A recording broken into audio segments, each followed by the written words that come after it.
Muy buenas noches, amados hermanos. El Dios Altísimo me los bendiga. Quiero dar gracias a Dios por esta bella oportunidad de poder hablar de su palabra, de llevar la palabra a su iglesia, a los creyentes, a cada uno de los corazones temerosos de Dios, a todos los corazones hambrientos y sedientos de la palabra, deseando que usted allí en su casa tome su Biblia, se reúna con su familia, adore a Dios y atienda la palabra en su corazón. Ruego a Dios que su palabra corra y sea glorificada una vez más y que lleve bendición, crecimiento, despertar, avivamiento, compromiso con Él y con su iglesia. Amados hermanos, nosotros vamos a mantener el templo cerrado, entre tanto estemos en alerta naranja, aun cuando el Ministerio de Salud nos dé la oportunidad de abrir. Tenemos que ser cautos en esto y rogamos la comprensión de todos los creyentes. No tratemos de forzar la reapertura del templo, tratemos de mirar la realidad y el ambiente, y entonces en el momento propicio anunciaremos su apertura, pero de momento estaremos cerrados. Amados hermanos, en esta noche quiero invitarles a abrir sus Biblias en el capítulo 5 de Juan. Recuerden, la semana pasada hablamos del capítulo 4, hoy vamos a estar en el capítulo 5 y seguiremos en el Evangelio de Juan.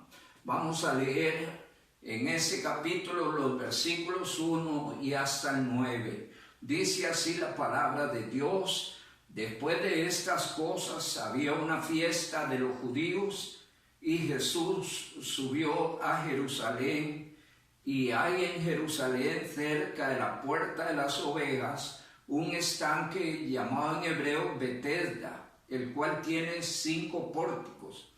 En estos yacía una multitud de enfermos, ciegos, cojos, paralíticos, que esperaban el movimiento del agua, porque un ángel descendía de tiempo en tiempo al estanque y agitaba el agua, y el que primero descendía al estanque después del movimiento del agua quedaba sano de cualquier enfermedad que tuviese.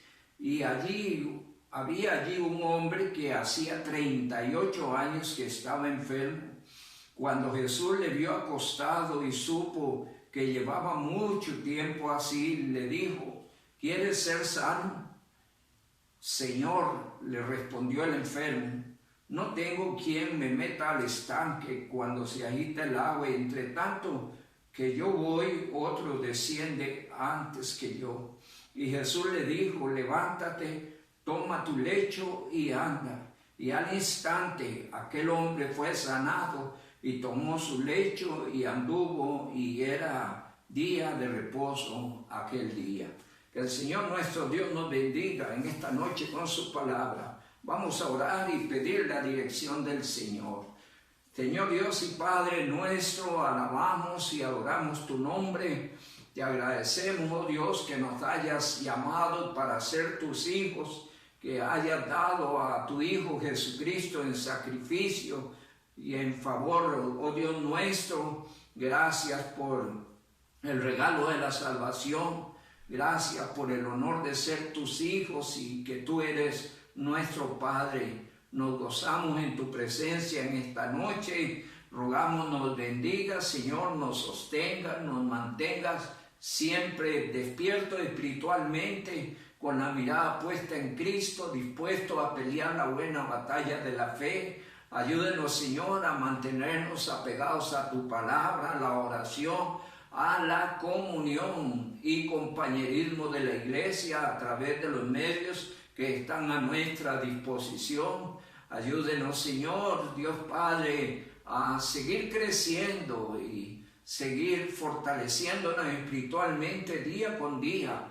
Entre tanto tú vienes, Señor, o volvemos a tu casa, que haya en nosotros, Señor, ese fervor, esa pasión, ese deseo espiritual de crecimiento, esa relación fuerte contigo. Ruego, Padre, bendiga a la iglesia y la ayudes en cualquier necesidad que tenga, y por favor tu cubierta sea protegiendo a cada uno de tus escogidos, sus hogares, sus familias. En esta noche, oh Dios, rogamos la dirección del Espíritu Santo para la exposición de tu palabra. Te lo pedimos en el glorioso nombre de Cristo Jesús, Señor nuestro. Amén. Amados hermanos, en el capítulo 4 de Juan vimos que Jesús no entró en el juego y distracción de los fariseos. Él tenía claro su objetivo era traer salvación a la tierra, hacer una obra y terminar esa obra. Jesús, en su amor y plan salvador, libre de los prejuicios de los judíos, desciende a Samaria, un pueblo despreciado, y ahí alcanza a una mujer y a una multitud de ese pueblo para su gloria. Y en ese lugar el Señor aprovecha para enseñar a sus discípulos cuál era su prioridad, poniendo aún su prioridad en el plan salvador muy por encima del alimento o necesidades físicas o de cualquier otro tipo de necesidad. Y allí enseñó también a los discípulos a aprovechar el tiempo y a ocuparse en su obra. Hoy estaremos hablando sobre el tema la misericordia y deidad de Cristo. En primer lugar, en los versículos 1 al 4, encontramos que Cristo manifiesta su bondad, su gracia y su misericordia en Jerusalén. Vuelvo a leer: después de estas cosas había una fiesta de los judíos y subió Jesús a Jerusalén, y hay en Jerusalén, cerca de la puerta de las ovejas, un estanque llamado en hebreo Betesda, el cual tiene 5 pórticos. En esto yacía una gran multitud de enfermos, ciegos, cojos, paralíticos, que esperaban el movimiento del agua, porque un ángel descendía de tiempo en tiempo al estanque y agitaba el agua, y el que primero descendía al estanque después del movimiento del agua quedaba sano de cualquier enfermedad que tuviese. Y allí encontramos que Jesús desciende a Jerusalén y nos presenta la panorámica de un estanque allí lleno de gente necesitada de diversas situaciones, y Jesús atiende las necesidades de las personas y les liberta del mal. En Lucas capítulo 4 encontramos, Lucas capítulo 4, vamos a estar mirando algunas escrituras, versos 18 y versos 19, dice la palabra: el objetivo de la presencia de Cristo en la tierra. Y qué importante ver que en Jerusalén habían todas esas situaciones difíciles que vivían las gentes, y su objetivo justamente era subsanar y traer ayuda en medio de esta situación. Dice Lucas capítulo 4, versos 18 y 19: el Espíritu del Señor está sobre mí, por cuanto me ha ungido para dar buenas nuevas a los pobres, me ha enviado a sanar a los quebrantados de corazón, a pregonar libertad a los cautivos, vista a los ciegos, y poner en libertad a los oprimidos, y predicar el año agradable del Señor. Y allí nos muestra la gloriosa palabra del Señor, como Cristo había venido a la tierra para ayudar, para libertar, para dar esperanza alternativa en las diferentes situaciones que viven las gentes. Y hay algo interesante en esto, y es que no es sino en medio de las necesidades y situaciones adversas que el corazón de los hombres siente la necesidad de buscar de Dios. Dice la palabra del Señor en Juan capítulo 4, donde estuvimos la semana pasada, una parte de la escritura que no valoramos. Dice en los versos 46 al 50, vino pues Jesús otra vez a Caná de Galilea, donde había convertido el agua en vino, y había en Capernaum un oficial del rey cuyo hijo estaba enfermo. Cuando oyó que Jesús había llegado de Judea a Galilea, vino a él y le rogó que descendiese y sanase a su hijo, que estaba a punto de morir. Entonces Jesús le dijo: si no vierais señales y prodigios, no creeríais. El oficial del rey le dijo: Señor, desciende antes que mi hijo muera. Y Jesús le dijo: ve, tu hijo vive. Y el hombre creyó a la palabra que Jesús le dijo y se fue. Y cuando ya él descendía, sus siervos salieron a recibirle y le dieron las nuevas diciendo: tu hijo vive. Entonces él les preguntó a qué hora había comenzado a estar mejor, y le dijeron: ayer a las 7 le dejó la fiebre. Y encontramos allí cómo Jesucristo se compadecía, cómo también la gente en sus necesidades buscaban su ayuda. En Lucas 17 dice la palabra del Señor, versos 11 al 19, dice la palabra del Señor el caso de 2 hombres leprosos. Yendo Jesús a Jerusalén, pasaba entre Samaria y Galilea, y al entrar en una aldea le salieron al encuentro 10 hombres leprosos, los cuales se pararon de lejos y alzaron la voz diciendo: Jesús, Maestro, ten misericordia de nosotros. Cuando él los vio, les dijo: id y mostraos a los sacerdotes. Y aconteció que mientras iban, fueron limpiados, dice la palabra. Entonces uno de ellos, viendo que había sido sanado, volvió glorificando a Dios a gran voz, y se postró un rostro en tierra a sus pies, dándole gracias. Y era samaritano. Respondió Jesús y dijo: ¿no son 10 los que fueron limpiados? ¿Y los 9 dónde están? No hubo quien volviese y diese gloria a Dios, sino este extranjero. Y le dijo: levántate, vete, tu fe te ha salvado. En los pasajes leídos de Juan y Lucas, pues vemos que las necesidades hacen que las gentes busquen a Jesús, busquen ayuda de Dios. Y Cristo quiere y llama la atención y motiva a la gente a venir a Él en las diferentes situaciones. El hombre necesita de Dios, aun cuando físicamente esté bien, aun cuando todas las cosas en su vida estén bien, espiritualmente necesita la ayuda de Dios. Y Cristo insta e invita y llama a la gente a venir a Él. Dice San Mateo 11 y verso 28, venid a mí, todos los que estáis trabajados y cargados, y yo os haré descansar. Hay una invitación, una propuesta del Señor. ¿A quiénes?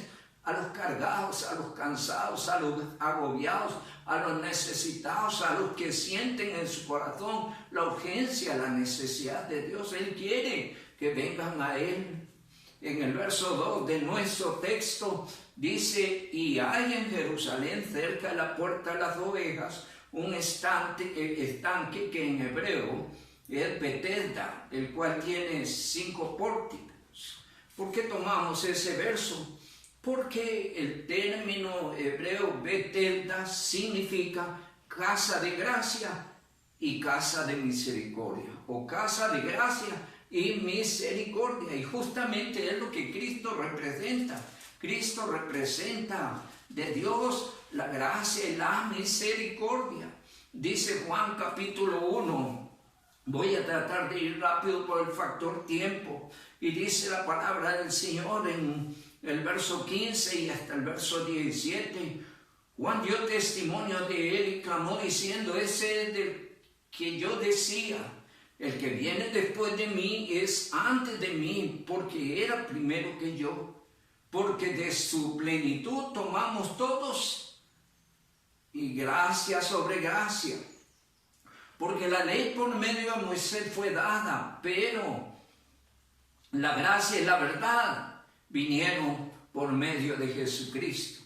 Así es que en alguna forma la presencia de Cristo en Betesda está haciendo que se cumpla el significado del hebreo Betesda, tierra o casa de gracia y de misericordia. Allí Cristo mostró su misericordia a un paralítico. Dicen los versos 5 al 8, y había allí un hombre que hacía 38 años que estaba enfermo. Y cuando Jesús le vio acostado, supo que llevaba ya mucho tiempo así, y le dijo: ¿quieres ser sano?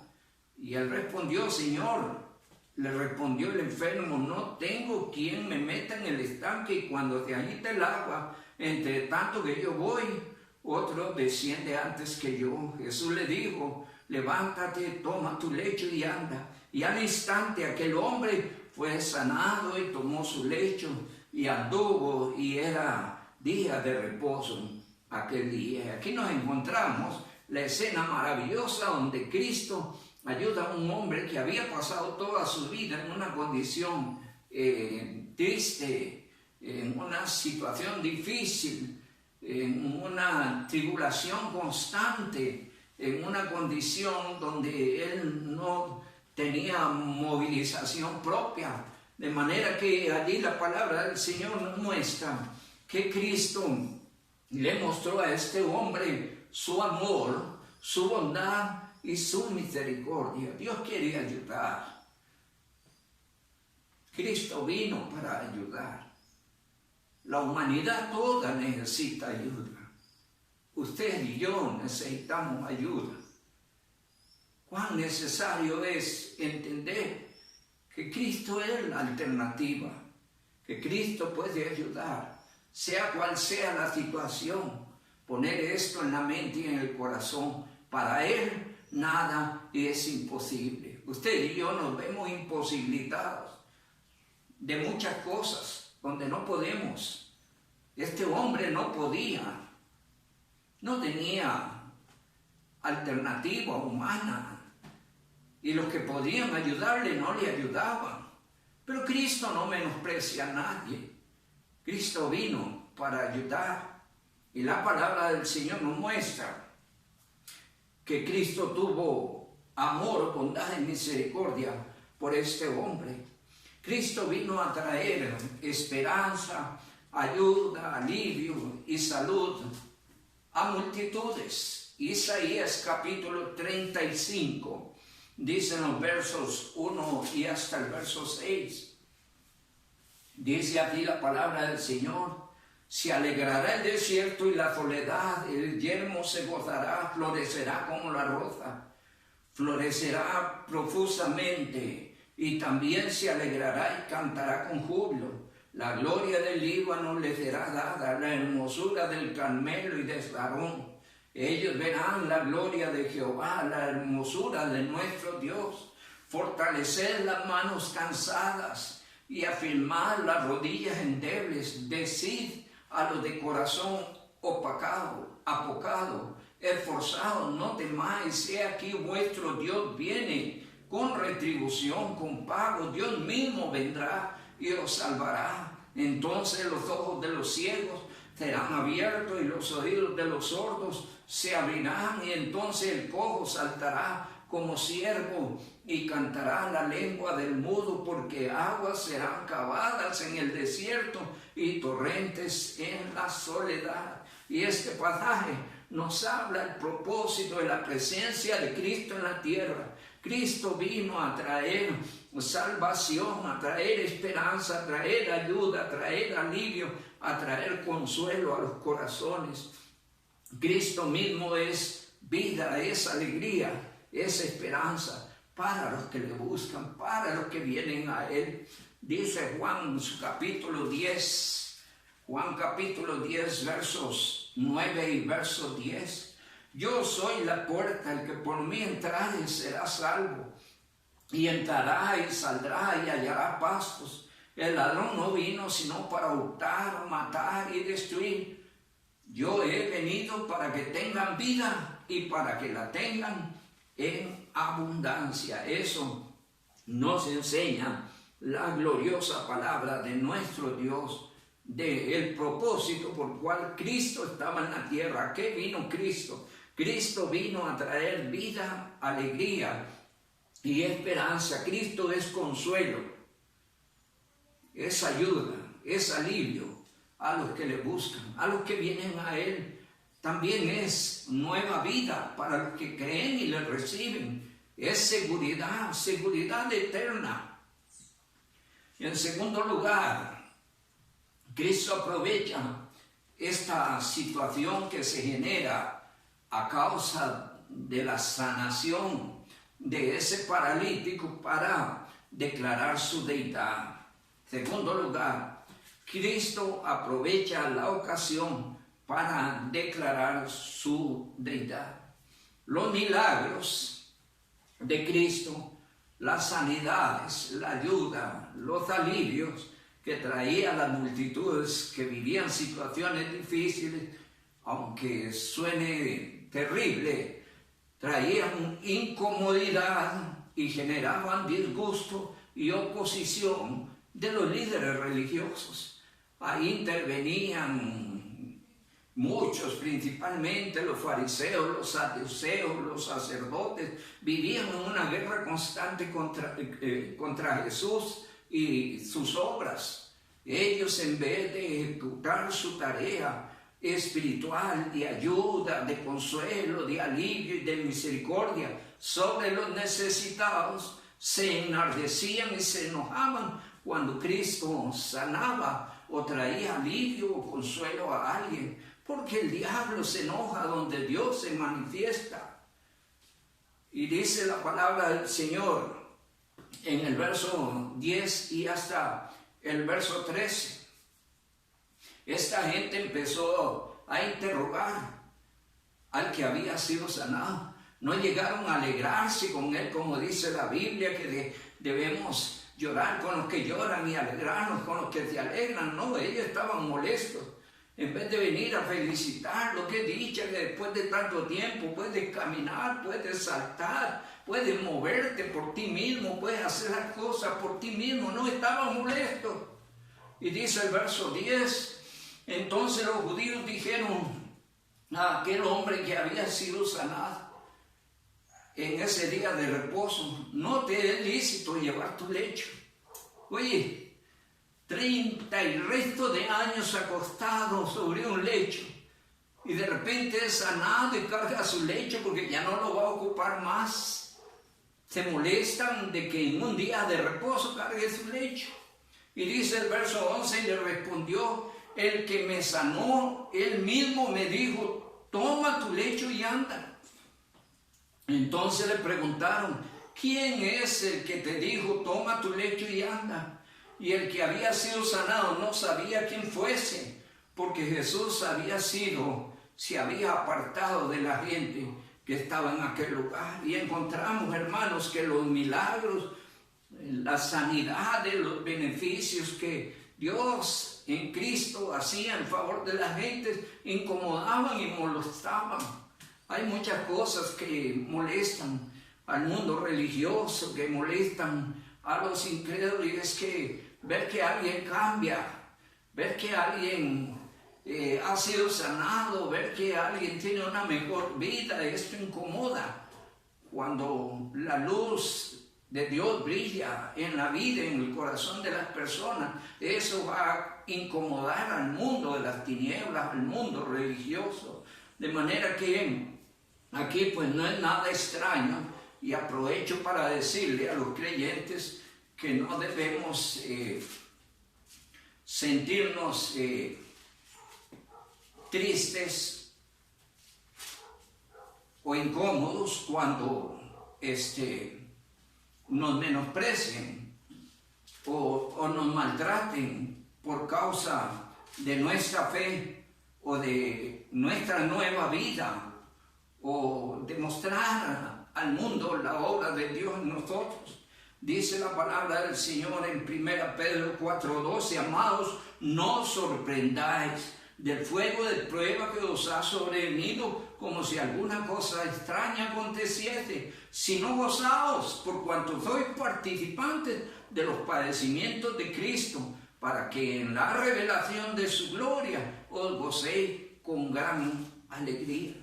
No nos debemos sorprender cuando alguien viene a Cristo, ve la gloria de Dios, la obra de Dios, su vida tiene un nuevo rumbo. Entonces esto va a incomodar al mundo de las tinieblas, va a incomodar al diablo, pero el creyente no se debe sorprender. Dice el Señor que debemos estar preparados para presentar defensa con mansedumbre a todo aquel que demande razón de nuestra fe. Dice la palabra del Señor que esa gente empezó a interrogar al paralítico. Luego, este hombre que fue sanado, nuevamente se encuentra con el Señor e identifica a Jesucristo. Dice la palabra del Señor en los versos 14 al 16. Después le halló Jesús en el templo y le dijo: mira, has sido sanado, no peques más para que no te venga alguna cosa peor.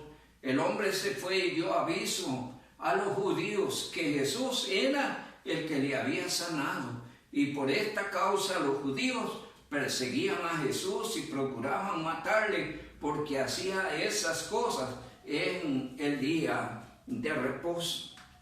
Y la palabra del Señor nos muestra cómo este hombre identificó y testificó quién era el que le había sanado, y aquí hay una enseñanza para nosotros. Todo creyente debe dar testimonio de Jesucristo, de quién es Él y qué ha hecho en su vida.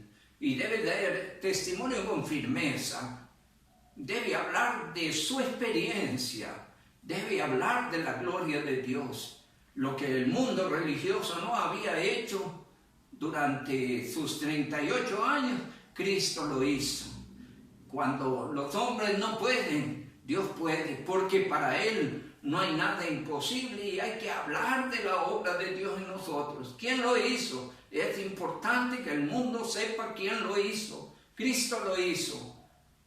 Nos trajo a una nueva vida, ha hecho grandes cosas en nosotros, nos ha llevado a una vida mejor y damos gloria a Dios por eso. Qué lindo como lo dicen los apóstoles allá en el capítulo 4, verso 20 de Hechos 4:20, cuando los principales sacerdotes y el Sanedrín impedía que Pedro y Juan hablasen de Cristo, ellos respondieron en el verso 20: porque no podemos dejar de decir lo que hemos visto y lo que hemos oído. ¿Cómo olvidar la experiencia con Cristo? ¿Cómo olvidar quién era y a dónde me trajo Cristo? ¿Cómo ignorar la dicha de una relación con Dios? ¿Cómo callar eso? No se puede, es necesario que el creyente testifique de Jesucristo. En medio de esta circunstancia, Cristo aprovecha para declarar su deidad, y Cristo afirma que Él es uno con Dios en poder y obra. Dice en los versos 17. Y Jesús le respondió: mi Padre hasta ahora trabaja y yo trabajo.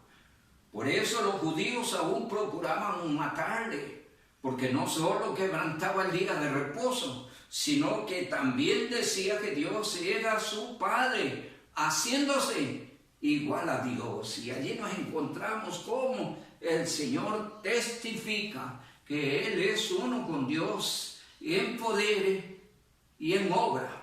Y dice Juan, capítulo 10, versos 30, pasaje maravilloso, fundamento de nuestra seguridad eterna. Dice Juan 10:30, yo y el Padre uno somos.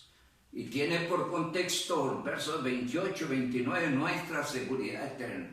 Nuestra seguridad eterna está en la veracidad de la deidad de Cristo, de la unidad de la Trinidad, en el poder de Dios Padre, Dios Hijo y Dios Espíritu Santo, se fundamenta nuestra seguridad eterna. Dios planea la salvación, Cristo ejecuta la obra salvadora y el Espíritu Santo confirma su obra y sella al creyente como posesión de Dios. Yo y el Padre uno somos. Cristo testifica de su deidad, de ser uno con Dios en poder y en obra. Dice la palabra que todo lo que hace el Padre también lo hace el Hijo. Y vamos a leer rapidito versos 19. Versos 19 hasta el verso 29. Dice la palabra: respondiendo Jesús y le dijo, de cierto os digo, no puede el Hijo hacer nada por sí mismo si no lo ve hacer al Padre, porque todo lo que el Padre hace, también lo hace el Hijo igualmente, porque el Padre ama al Hijo y le muestra todas las cosas que Él hace y mayores obras que ésta le mostrará, de modo que vosotros os maravilléis, porque como el Padre levanta a los muertos y le ha dado vida, así también el Hijo a los que quiere da vida, porque el Padre a nadie juzga, sino que todo el juicio lo dio al Hijo, para que todos honren al Hijo como honran al Padre. El que no honra al Hijo, no honra al Padre que le envió. De cierto os digo que el que oye mi palabra y cree al que me envió, tiene vida eterna y no vendrá a condenación, pues ha pasado de muerte a vida. De cierto os digo, viene la hora y ahora es, cuando los muertos oirán la voz del Hijo de Dios, y los que le oyeren vivirán, porque como el Padre tiene vida en sí mismo, así también ha dado al Hijo el tener vida en sí mismo, y también le dio autoridad de hacer juicio, por cuanto es el Hijo del Hombre. No os maravilléis de esto, porque viene hora cuando todos los que están en los sepulcros oirán su voz, y los que le hicieron lo bueno saldrán a resurrección de vida, mas los que hicieron lo malo a resurrección de condenación. Y en los versos 19 al 29, el Señor con contundencia da testimonio de su deidad ante los cuestionadores del milagro que había hecho aquel paralítico, dejando claro que verdaderamente Jesucristo es uno con Dios en poder y en obra. Y Jesús testifica eso mismo en el capítulo 14 de Juan, a una inquietud, a un deseo de Felipe. En el capítulo 14 dice la palabra del Señor, verso 7, si me conociereis, también a mi Padre conoceríais, si desde ahora le conocéis, le habéis visto. Felipe le dijo, Señor, muéstranos al Padre y nos basta. Jesús le dijo, tanto tiempo hace que estoy con vosotros y no me habéis conocido, Felipe. El que me ha visto a mí ha visto el Padre. ¿Cómo pues dices tú, muéstranos al Padre? ¿No crees que yo soy en el Padre y el Padre en mí? Las palabras que yo hablo no las hablo por mi propia cuenta, sino que el Padre que mora en mí, Él hace las obras. Y dice el verso 11, creedme, yo soy en el Padre y el Padre en mí. De otra manera, creedme por las mismas obras y deja por evidencia lo que viene haciendo el favor de los necesitados. Eso solo lo puede hacer Dios, pues Cristo es uno en poder y en obra con Dios, y muestra a través de esas escrituras en una forma maravillosa su deidad. La palabra del Señor dice en Colosenses 2:9, hablando de Cristo, dice, porque en Él habita corporalmente toda la plenitud de la deidad. Es decir, Cristo es Dios. es uno con Dios en poder y en obra. Así lo muestra la palabra del Señor. Y como último aspecto, la palabra del Señor nos muestra en este capítulo 5 de Juan que Cristo muestra 4 fuentes de veracidad de su testimonio. 4 fuentes muestra Juan de la veracidad de su testimonio. Dice los versos 30 y hasta el verso 35, Juan el Bautista es una de las evidencias de la veracidad de su testimonio, de quién es él. Y hay que estudiar un poco sobre Juan y lo que Juan dice de Cristo, quién es Cristo.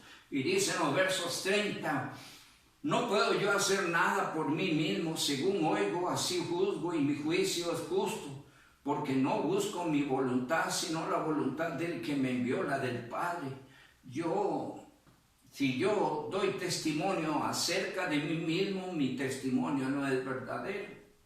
Otro es el que da testimonio acerca de mí, y sé que el testimonio que da de mí es verdadero. Vosotros enviaste mensajeros a Juan y él dio testimonio de la verdad. Pero yo no recibo testimonio de alguno, mas digo esto para que vosotros seáis salvos. Él era antorcha que ardía y alumbraba, y vosotros quisisteis regocijaros por un tiempo en su luz. Y ahí está hablando del testimonio de Juan el Bautista. Juan el Bautista es el precursor de Cristo, fue bautizado por Cristo. Juan el Bautista dio testimonio de quién era Cristo.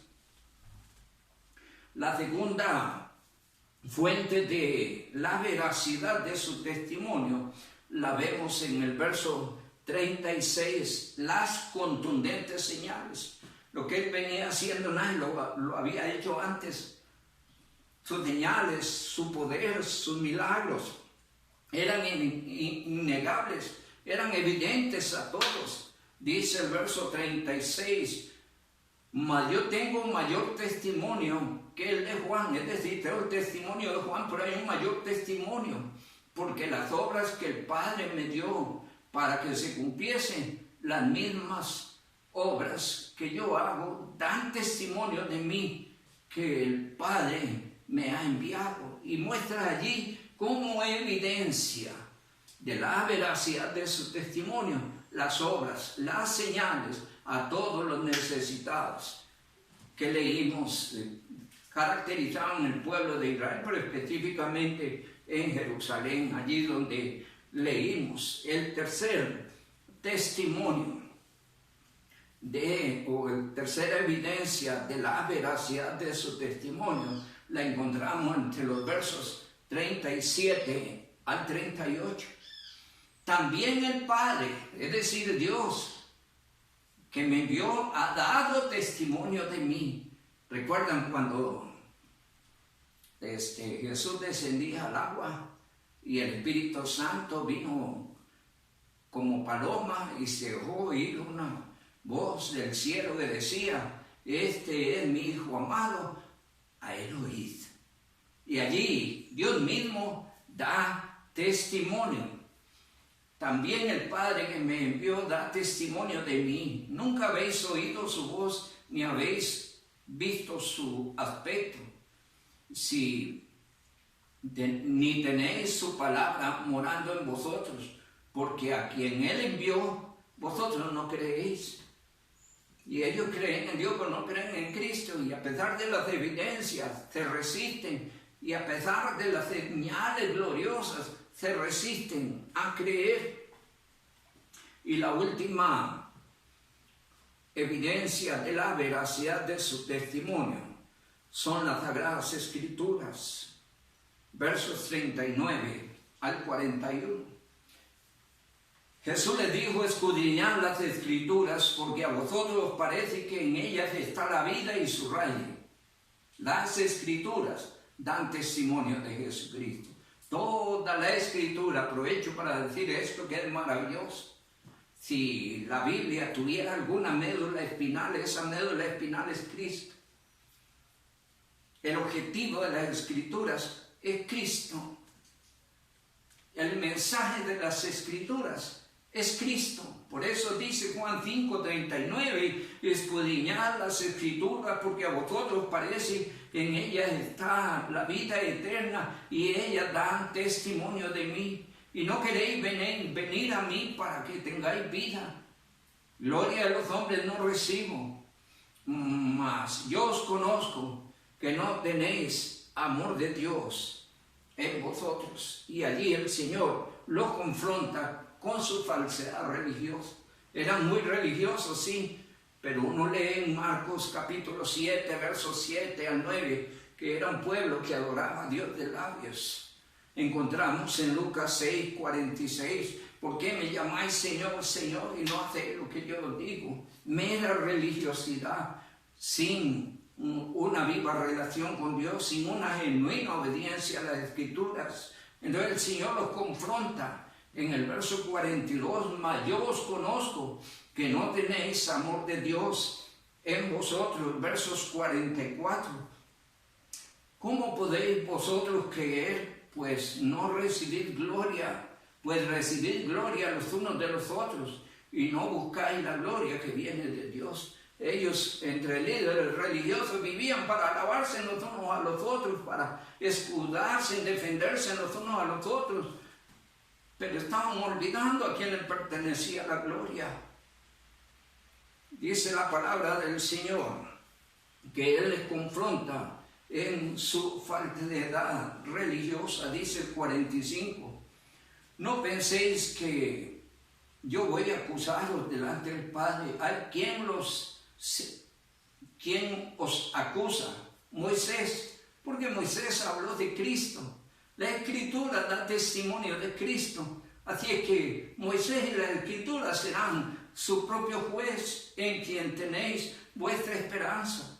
Porque si creyereis a Moisés, me creeríais a mí, porque de mí escribió él. Pero si no creéis a sus escritos, ¿cómo creeréis a mis palabras? De manera que el Señor los confronta con su falsedad religiosa. Y aún en el verso 43, con el cual terminamos, encontramos que Cristo les declara el triste futuro que les espera. El verso 43 dice, yo he venido en nombre de mi Padre y no me recibís. Si otro viniera en su propio nombre, a él recibiréis. Y está hablando de que están rechazando a Cristo, pero que van a reconocer como su Mesías a un falso Mesías, a un hijo del diablo, al anticristo, y eso está por suceder. De manera que en esta noche hemos hablado sobre el tema, la misericordia y deidad de Cristo. Recuérdeme esto, Cristo manifiesta su bondad, su gracia y su misericordia.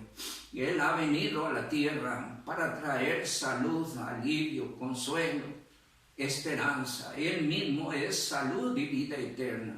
Recuerde esto en las diferentes situaciones y necesidades que usted tenga. Cristo es su ayuda. No me olvide este texto. Jesús dijo, venid a mí los que estáis trabajados y cargados, y yo os haré descansar. Aún le cito el Salmo 55, 22, maravilloso, donde la palabra del Señor nos dice en este precioso Salmo, Salmo 55, 22, echa sobre Jehová tus cargas y Él te sustentará, porque no dejará caído para siempre al justo. Y ese versículo específicamente habla en las vicisitudes, situaciones o adversidades que pudiera caer un creyente. ¿A dónde ir? A Dios. Dios es su ayuda. Y recuerde esto, Jesucristo es Dios. Y es uno con Dios en poder y en obra. Y lo que Dios hace, Cristo lo hace, porque Jesucristo es Dios. Y debemos vivir para testificar de Él, para anunciarle al mundo en él salvación y vida eterna, para hablarle a las personas de la oportunidad gloriosa que hay en Jesucristo. No me olvide, por favor, dar testimonio de quién es Cristo y qué ha hecho en su vida. Por favor, a través de los posibles medios que estén a su alcance, trate de predicarle a otros a Jesucristo. Que el Dios Altísimo me los bendiga. Vamos a orar. Amado Padre, alabamos y adoramos tu nombre y te damos gloria por tu palabra. Tu palabra siempre es de bendición. Ella nos recuerda, nos refresca. Señor, nos hace conscientes sobre la dicha que tenemos de haberte conocido, de estar en Cristo. Pero también, Señor, nos desafía como creyentes cual el paralítico a dar testimonio de quién es Cristo, que ha hecho en nuestra vida, sin temor, sin prejuicios, con la convicción poderosa de lo que Cristo ha hecho, poderle testificar a otros de la gloria de Cristo y su amor, bondad y misericordia y su deseo de ayudar a los que le buscan, a los necesitados. Padre amado, gracias porque en tu palabra nos enseña que Jesucristo es uno contigo en poder y en obra, y que lo que tú haces, Cristo lo hace para que todos crean en ti, para que puedan confiar en sus situaciones y en sus adversidades, entender que lo que es imposible para el hombre, para Dios no. Que Cristo puede ayudar a todos los necesitados, a todos los corazones que le busquen. Padre amado, que tú inquietes a cada uno de los creyentes a tratar de llevar ayuda en Cristo, indicarle a las personas la gran alternativa que hay. Padre amado, ruego bendiga la iglesia y esta palabra tú la dejes latente en nuestra mente y en nuestro corazón. Y nos lleves a reflexionar, oh Dios, sobre la gloriosa obra y persona de Cristo. Te alabamos, Señor, y agradecemos todo en el nombre de Jesús. Amén y amén.